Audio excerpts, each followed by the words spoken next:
Stop right now. Yes, stop scrolling. God is speaking directly to you, and this message is urgent. He says, be still. This is important. Pause the noise, silence the distractions, and listen carefully. God is about to reveal something crucial for your life. Psalm 46:10 reminds us, be still and know that I am God. In the chaos, in the confusion, in the moments that feel overwhelming, God is present. He is moving, even when you cannot see it. God says, do not rush, do not panic, pay attention. I am speaking to your heart, and what I'm about to do will change your life.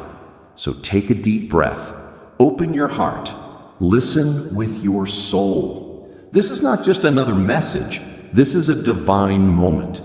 Be still and watch God work.